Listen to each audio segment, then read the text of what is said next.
Whether you're a new dog owner or you've had a dog your entire life, there are some mistakes that we all tend to make. So let's talk about 5 mistakes that new dog owners and even old dog owners might be making.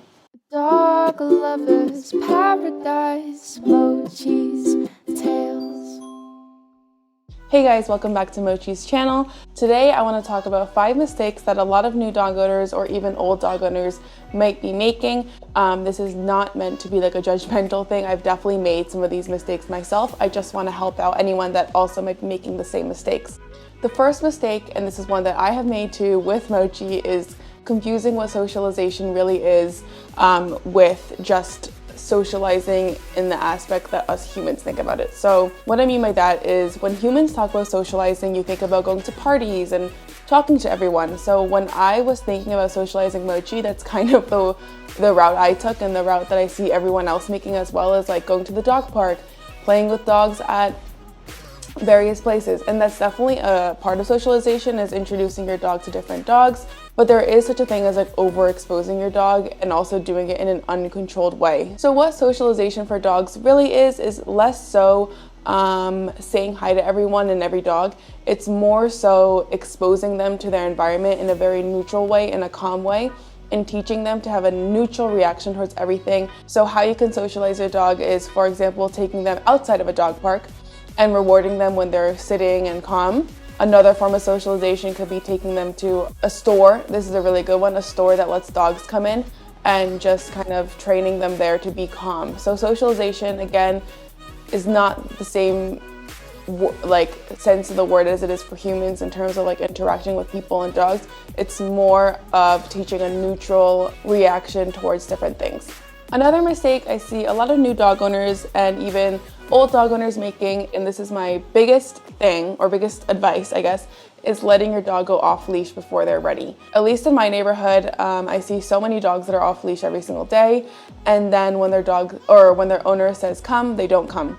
And that's actually super dangerous for the dog, because not only can your dog, I don't know, run across the street, get hit by a car, but also he can run up to another dog and get attacked. When you let your dog off leash, you should only do it if you're 100% certain that you still have control over him. So with Mochi, a great hack that we do, and what everyone else should be doing, is just to get a long leash, like a 40-foot leash, so that your dog can have the freedom of being off leash, still run around, but you still have control over them. And then once your dog definitely has like a bulletproof recall, a really good distance command listening, then your dog can go off leash. Obviously only if the area is permitted to be off leash. But yeah, I think taking your dog off leash too soon is a huge mistake. Also, what people fail to realize is that when your dog walks really nicely on a leash, it's a lot easier to transition into off leash, because they will still walk close to you, stay close to you.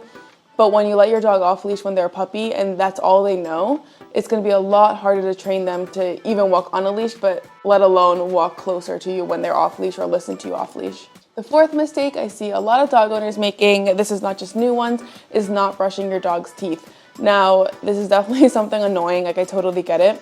But it's obviously really great if you can brush your dog's teeth at least a few times a week. This is something you kind of have to transition yourself into. Your dog is obviously not going to like you shoving a toothbrush down their mouth and brushing their teeth.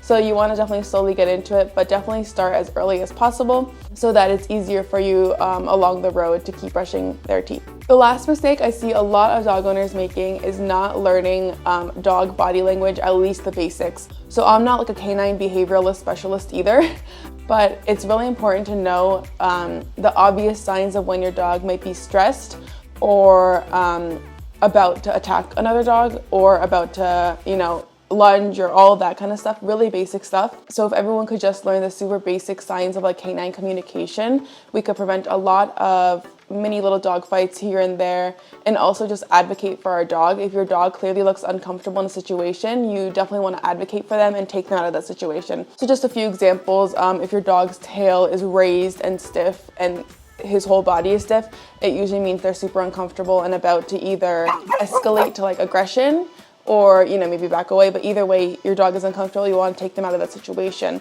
It's very basic things like that. If you could just learn the few things that your dog does to communicate with you, you can definitely advocate for them better and just make sure that they're living a less stressful life day to day. Again, if you're making any of these mistakes, this is not meant to be a judgment call. I think I've made every single one of these mistakes. Don't forget to tune in tomorrow for another 25 days of Mochmas video, and definitely check out yesterday's video as well. Bye!